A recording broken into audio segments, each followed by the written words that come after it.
Selamat murtad, selamat murtad. Topi pancu. Hati-hati. Yang sudah mengajarkan anaknya ini tahun-tahun lalu, jangan lagi diulang.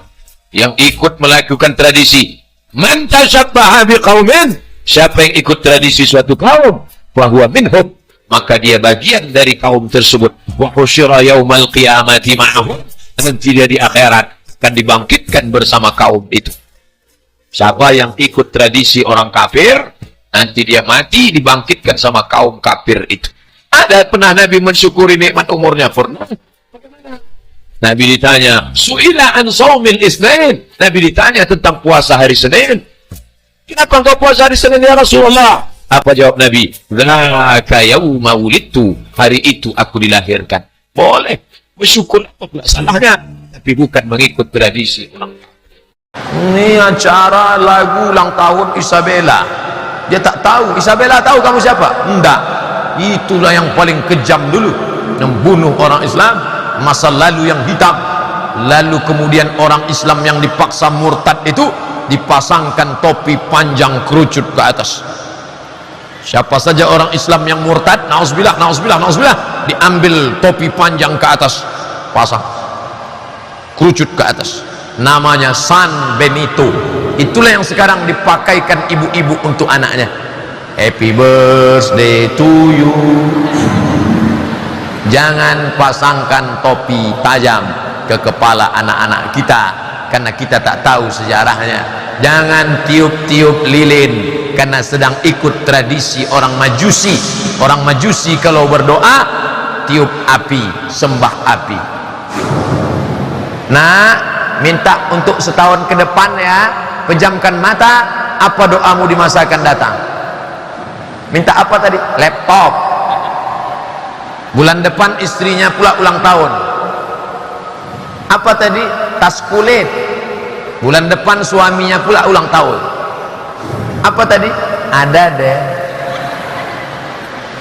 Bapak Ibu yang dimuliakan Allah, dengan segala macam posenya, berpose ulang tahun, macam-macam pose istri orang, ditonton suami orang, anak gadis orang, ditonton anak lajang orang, macam-macam.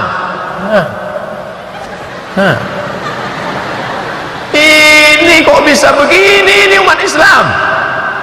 Kami pengajian rame-rame Pak Ustadz, oke, untuk syiar tak masalah, tablik akbar, yasinan akbar, baca zikir akbar, tak masalah. Tapi mempertontonkan aurat, saya bangga. Di mana-mana cerita tentang Aceh saya bawa. Di Aceh kalian jangan macam-macam. Aceh ada perda namanya, dilarang duduk ngangkang. Di Aceh jangan macam-macam. Ada namanya hijab, tak boleh kalau tak pakai jilbab. Makanya di Kutacane dari ujung ke ujung ke ujung sampai ke ujung, anak-anak pun pakai jilbab semua. Anak-anak pakai jilbab. Tadi saya heran, itu kok tak pakai jilbab? Rupanya anak kecil laki-laki di bawah emaknya mau pakai jilbab. Tapi di tempat lain yang belum bisa memperjuangkan syariat Islam dengan perda, dengan otonomi khusus, dengan wilayah isbah, dengan dinas syariah, yang mau berislam silakan masing-masing. Urusan jilbab bukan urusan negara, urus aja masing-masing. Ya tentu masing-masing, masing kepala lain isinya. Yang satu mau pakai jilbab, yang satu tak mau. Waktu ditanya, kamu kenapa nggak pakai jilbab? Yang penting hatinya berjilbab. Ini kalau begini nanti datang orang maaf cakap. Nanti datang orang gila telanjang lewat, kamu kok nggak pakai baju? Yang penting hatinya pakai baju. Ini tak bisa. Makanya harus ada kekuasaan. Nabi Muhammad sallallahu alaihi wasallam ketika di Makkah dilecehkan, direndahkan, dihinakan, dilempar batu, pelipisnya berdarah, giginya retak, terompahnya berdarah, kakinya luka. Kenapa? Tak ada kekuasaan, tak ada power. Tapi setelah dia punya kekuasaan di kota Makkah Al-Mukarramah, pindah ke Madinah. Di Madinah dia punya power, kekuasaan. Makanya selesai sholat Nabi bisa bertanya, Assalamualaikum warahmatullah, Assalamualaikum warahmatullah. Imam punya dua gerakan. Pertama miring ke kanan, Kalau saya jadi imam, saya miring ke kanan. Kenapa miring ke kanan? Karena makmum ingin dapat barokah sebelah kanan, makanya ada imam miring ke kanan.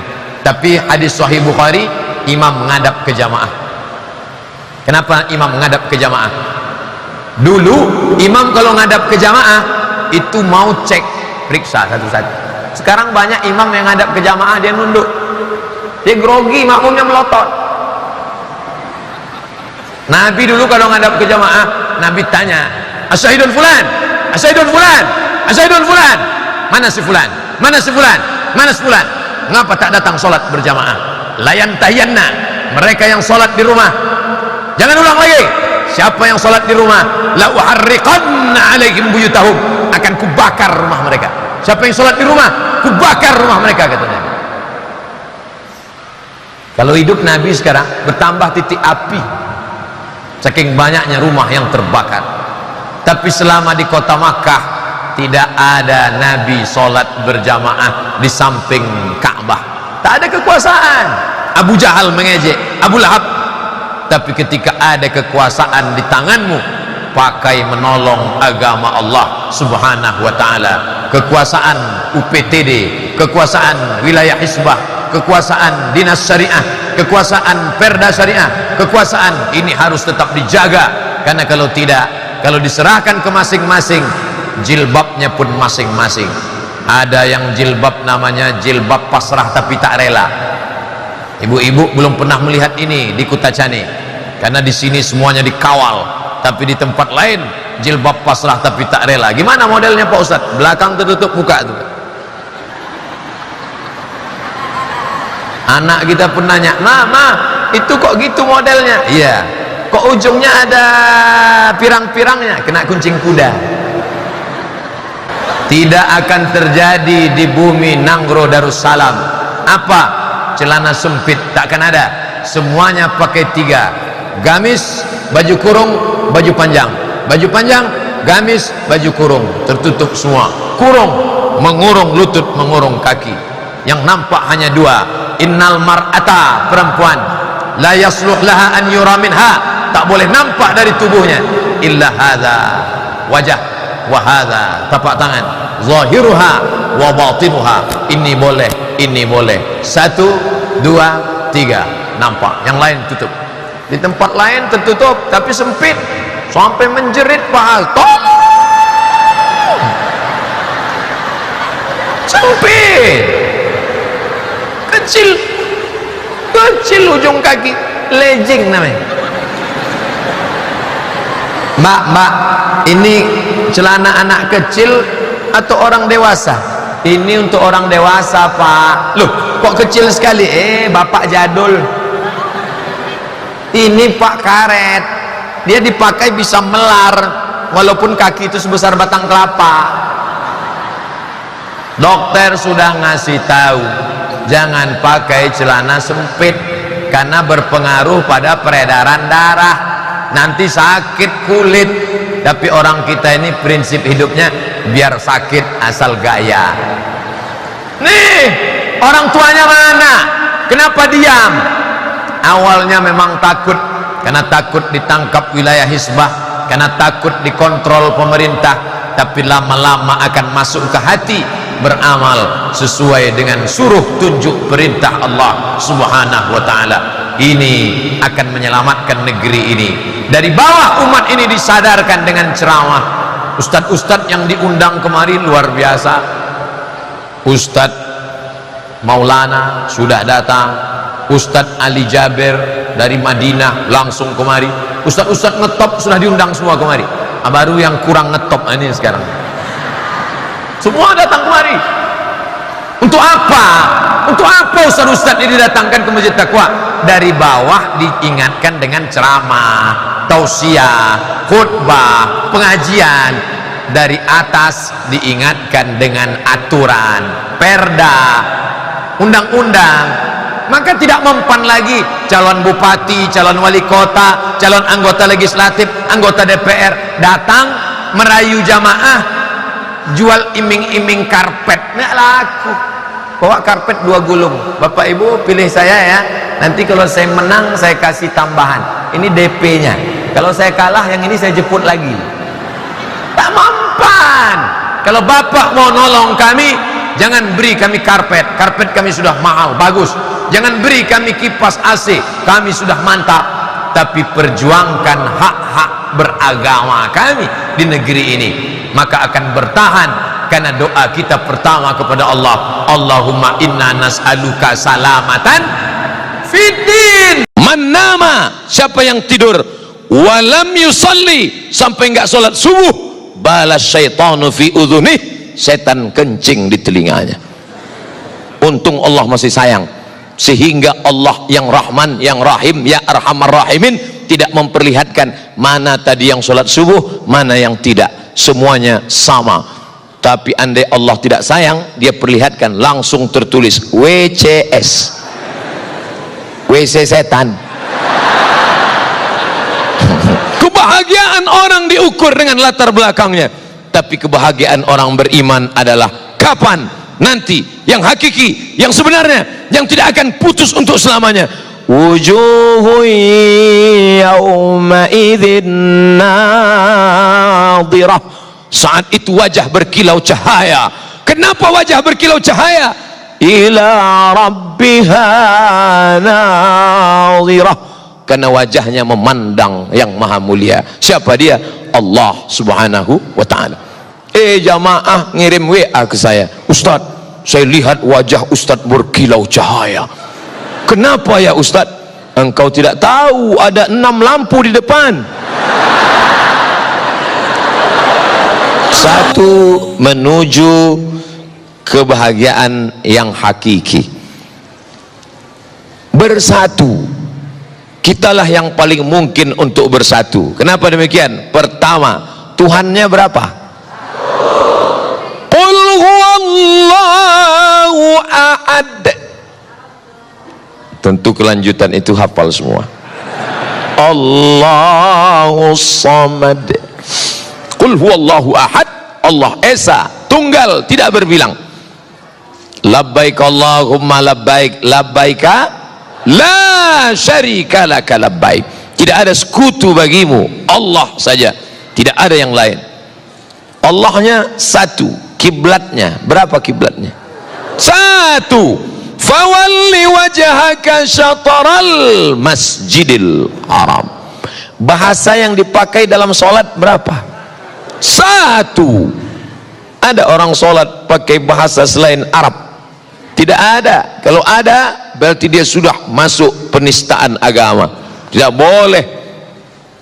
Lalu kemudian kiblat satu, Allah satu, Sayyidul Anbiya wal Mursalin, Nabi Muhammad sallallahu alaihi wasallam. La nabiyya ba'dah. Tidak ada lagi nabi sesudah itu. Ada nabi susulan. Nabi KW 1. Gak bisa.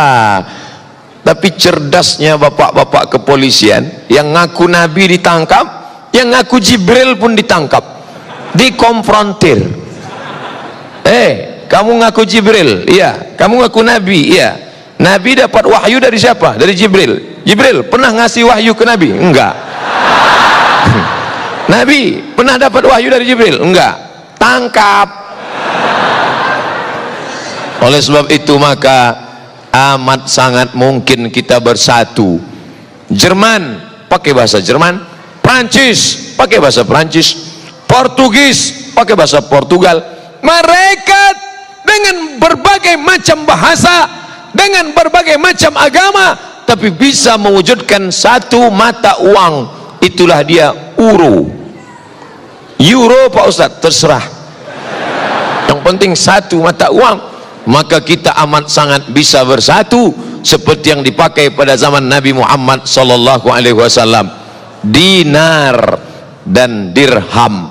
Uang emas dinar, uang dirham perak, sehingga kita tidak lagi pusing memikirkan apa yang disebut dengan mata uang, jatuh mata uang.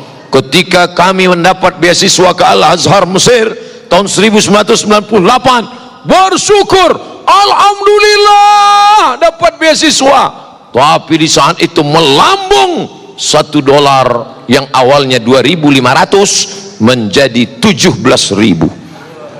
melambung. Beberapa teman tidak berangkat, tapi Al-Azhar Mesir, Masya Allah, yang tidak berangkat langsung dikirim tiket. Kami yang berangkat sudah beli tiket duluan, menyesal. Kalau tahu begitu kemarin ngaku susah aja nggak berangkat. Tapi ternyata begitulah keadilan Allah Subhanahu wa ta'ala. Cerita masalah bersatu tidak amat sangat mungkin bersatu, tapi kenapa pada kenyataannya jangankan menyatukan mata uang, jangankan menyatukan kesepakatan, tapi menyatukan solat subuh pun payah. Masih ada orang yang tidak mau solat subuh di masjid ini. Kenapa? Karena tidak pakai kunut. Saya nggak mau solat di masjid Pak Ustadz. Kenapa? Karena berkunut. Padahal antara berkunut dengan tidak berkunut dua-duanya sah. Yang jadi masalah yang nggak sholat subuh. Berdebat masalah kunut dengan tidak kunut sampai jam 2 malam. Habis suara tegang urat leher. Ada dalilnya, nggak ada dalilnya, ada dalilnya, nggak ada dalilnya. Besok pagi dua-duanya kesiangan. Masya Allah. Makanya kalau saya ceramah di suatu tempat diminta menjadi imam, Ustadz Somad silakan jadi imam. Tausiah subuh akan dipimpin oleh Al-Mukarram Haji Abdul Somad LCMA. Subuh ini beliau akan memimpin kita jadi imam. Silakan Ustadz. Batu. Karena saya tahu masjid itu masjidnya Muhammadiyah. Muhammadiyah nggak pakai kunut. Saya tidak ingin merusak jamaah yang ada di situ. Saya hanya berceramah tentang akhlak, tentang akidah. Maka imam tetapnya mana? Ada imam tetapnya, silakan. Karena saya di masjid dekat rumah saya, kalau saya jadi imam, bismillahnya jahar. Allahu Akbar. Bismillahirrahmanirrahim. Lalu kemudian setelah rukuk, rakaat kedua i'tidal, samiallahu liman hamidah. Allahumma hadina fi man hadait, amin, wa afina fi man afait, amin. Yang paling enak jadi makmum. Paling enak jadi makmum, nggak usah pusing mikirin. Malah yang ribut makmumnya. Disuruh jadi imam nggak bisa, jadi makmum komen. Maka terkadang lebih hebat pemain bola atau yang nonton bola? Yang nonton. Itu seandainya tadi bolanya agak ke kanan sedikit, pasti gol itu. Padahal dikasih bola nendang belum tentu bisa.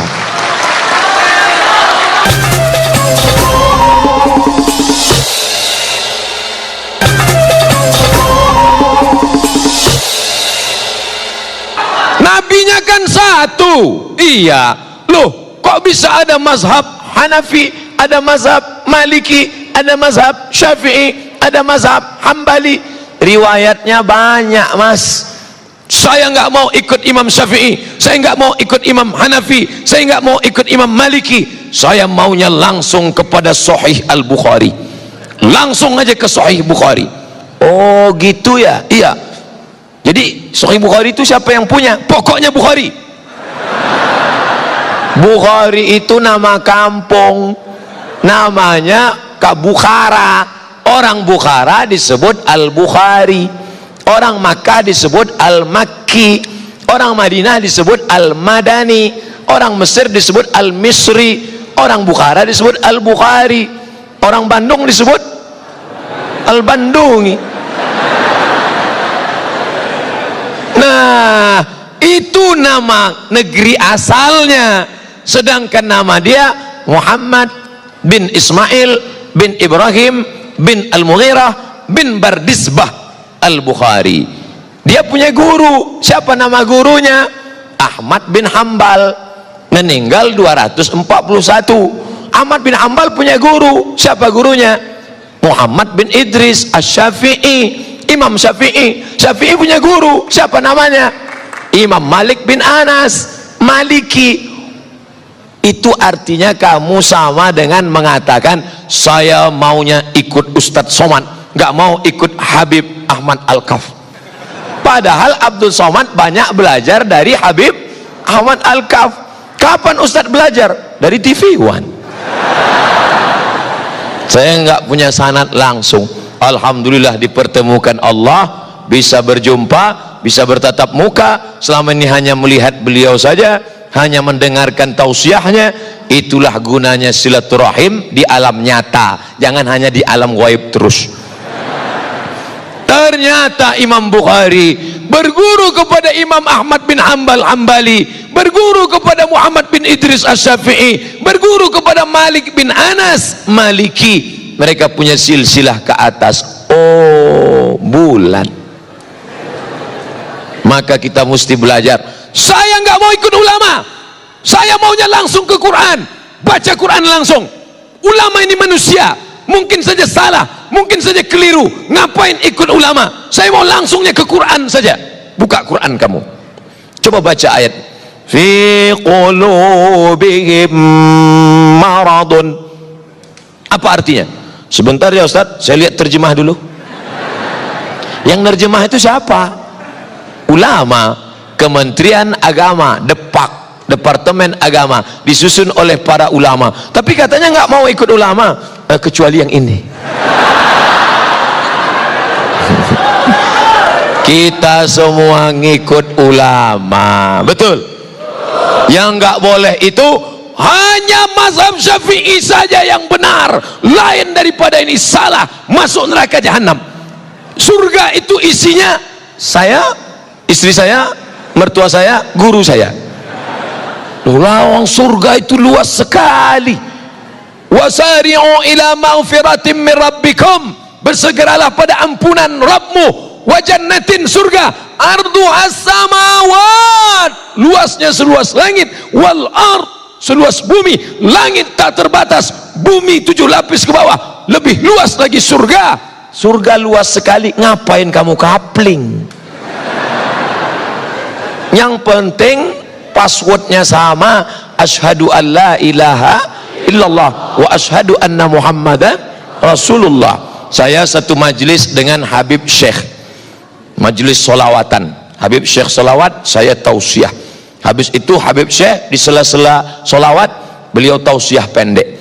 Saya ingat ucapan Habib Syekh, apa kata beliau? Sing Muhammadiyah mlebu nang surga, sing NU mlebu kabeh. Akhirnya orang NU masuk ke dalam surga. Ini masih kata Habib Syekh, dia kaget, dia lihat, loh ternyata orang Muhammadiyah ada, masuk surga juga sama. Akhirnya setelah mereka sama di dalam surga, rapat. Orang kita kan suka rapat pemilihan. Tapi Allah Ta'ala sudah angkat semua. Sebenarnya yang merusak kita adalah kepentingan, yang merusak kita adalah hasad. Makanya kita minta jauhkan, wa min syarri hasidin idza hasad.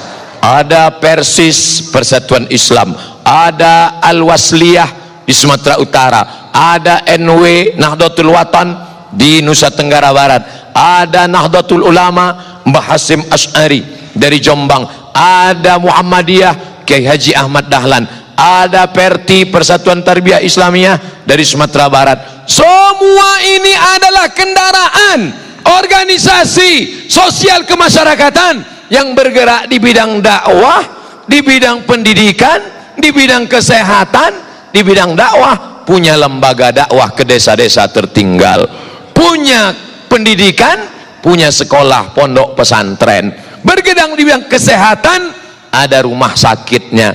Maka banyak titik persamaan daripada perbedaan.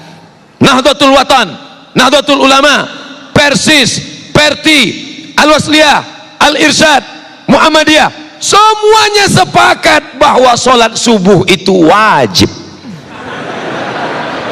Betul?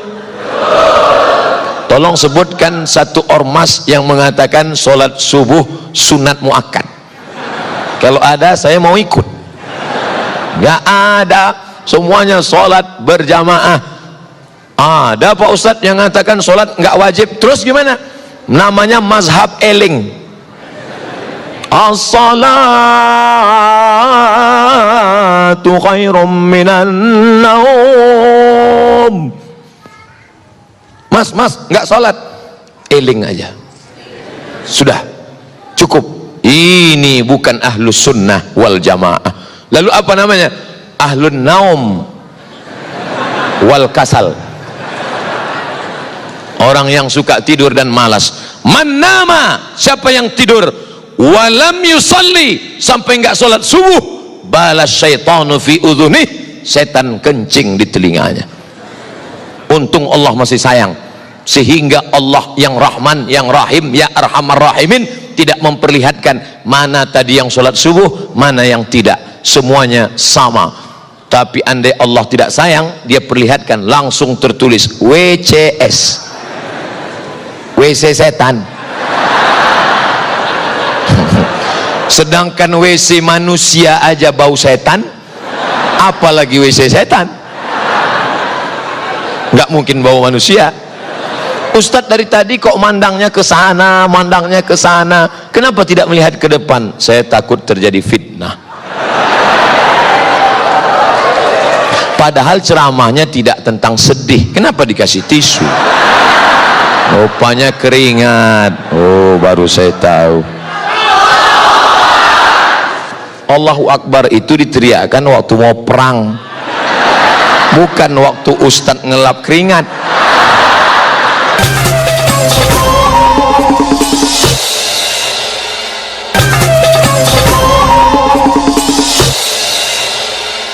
Ketika kita sudah bersama, takbir tadi mengusir setan, karena ketika takbir dikumandangkan setan lari. Allahu Akbar, Allahu Akbar. Oh! Anjing melolong. Kenapa anjing melolong? Melihat setan lari. Walai aduraton, setan lari sampai terkentut-kentut. Tuh, setan itu kentut Pak Ustaz. Ya, hadis yang ngomong duratun artinya kentut yang berbunyi. Kalau yang enggak bunyi fusaun. Fusaun enggak bunyi, duratun berbunyi. Bau enggak bau sama. Lari. Itulah mengapa kita bertakbir keras, kuat, supaya kalau ada yang ngantuk-ngantuk setannya lari. Mana tahu ada teman di sebelahnya. Allahu Akbar.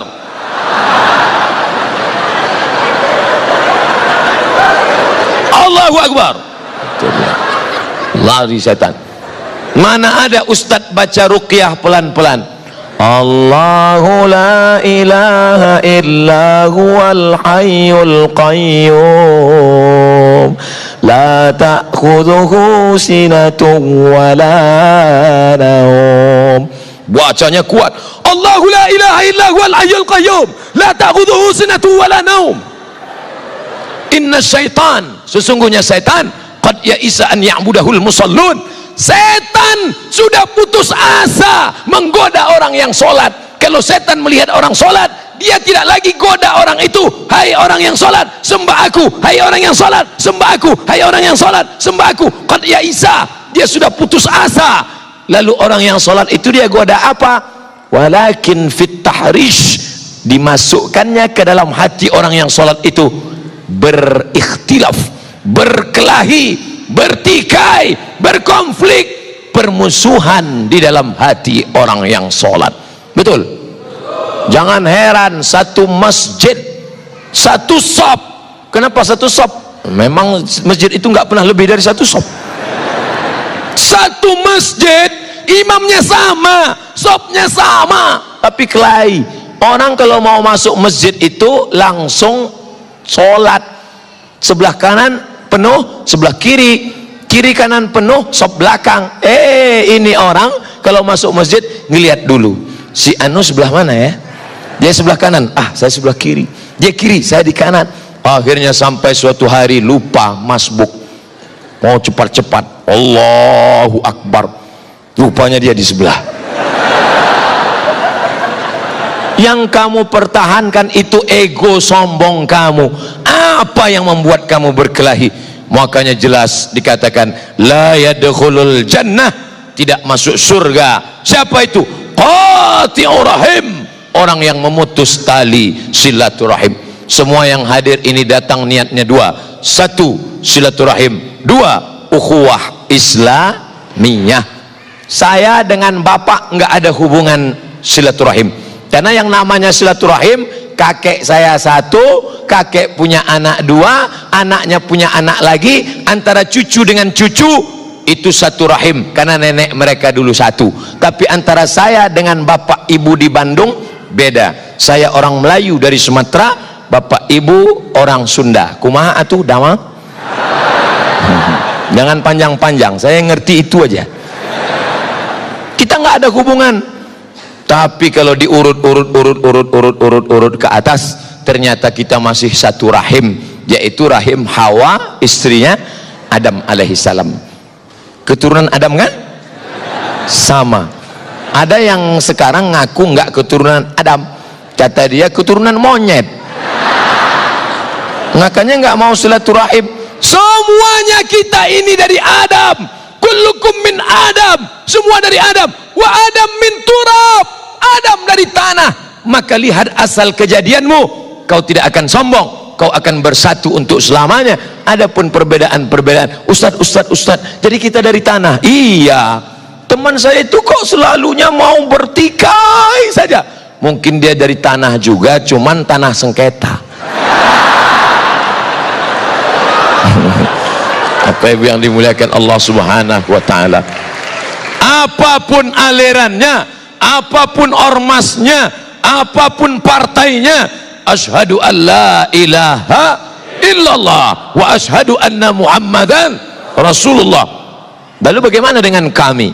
Mungkin kau bukan saudaraku dalam satu keyakinan, mungkin kau bukan saudaraku dalam satu akidah, tapi kau adalah saudaraku dalam satu kebangsaan, Negara Kesatuan Republik Indonesia. Dulu saya nggak pernah ngomong ini.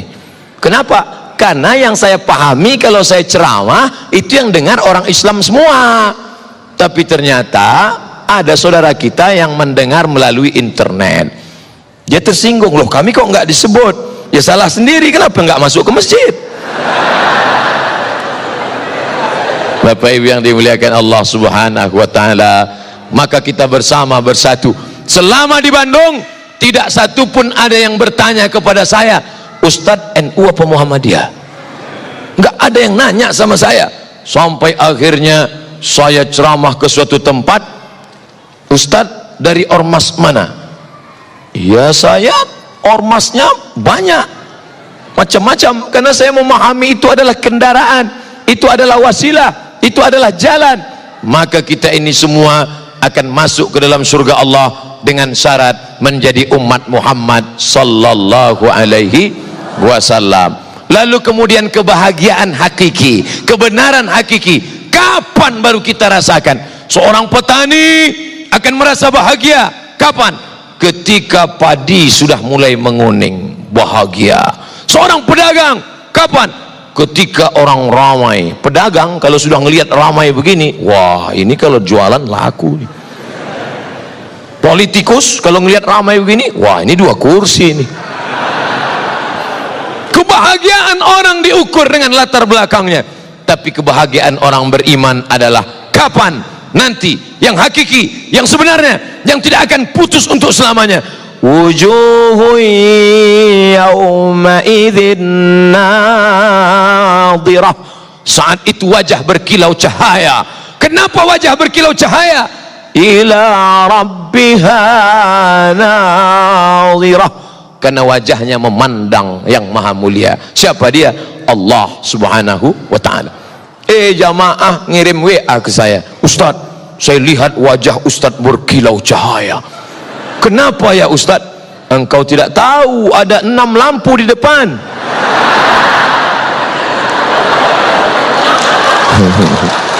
Bapak Ibu yang dimuliakan Allah, para pemirsa TV One dimanapun berada, maka kita akan bersatu untuk selamanya. Itu yang dikatakan Syekh Abdul Halim Mahmud, Syekhul Azhar, Grand Syekh Al-Azhar tahun 70-an. Apa kata Grand Syekh Al-Azhar ketika dia dalam perjalanan dari Mesir menuju India? Di dalam pesawat terbang dia sempat menulis. Itulah hebatnya ulama, di pesawat dia nulis. Sampai di India keluar satu buku, judul bukunya Alhamdulillah hadhihi hayati. Alhamdulillah hadhihi hayati. Hebatnya ulama, dalam pesawat nulis buku. Ustadz Somad pernah nulis buku dalam pesawat? Enggak. Kenapa? Asal sampai pesawat. Ladies and gentlemen, all of our passenger. Syekh Abdul Halim Mahmud menulis cerita tentang autobiografi kehidupan, lalu sampai dia pada kesimpulan. Apa kata Syekh Abdul Halim Mahmud? Dalam perjalanan sejarah Islam ada 3 aliran. Yang pertama, nasiyun, kalangan tekstualis. Yang kedua, akliyun, kalangan rasionalis. Yang ketiga, irfaniyun, kalangan yang mengandalkan ilham, intuisi, rasa, zauk. Nasiyun, tekstualis. Akliyun, rasionalis. Irfaniyun, yang mengandalkan intuisi, rasa, zauk, ilham. Ketiga-tiga ini akan bersatu. Di mana mereka bersatu? Wa ma umiru illa liya'budullah mukhlisin lahuddin. Insyaallah kalau ikhlas kita akan dipertemukan Allah dalam pintu keikhlasan. Mudah-mudahan kita termasuk orang yang ikhlas insyaallah. Apa itu Ustaz Somad ngomong ikhlas? Emang dia ikhlas? Abdul Somad belum ikhlas. Dia hanyalah hamba Allah yang fakir, yang lemah, yang dhaif. Menuju keikhlasan, doakan saya semoga kita semua menjadi orang-orang yang ikhlas. Kiai, doakan saya jadi orang ikhlas. Kiai Habib, doakan Al-Fakir menjadi orang yang ikhlas. Jamaah semua doakan semoga Ustaz Somad mati husnul khatimah.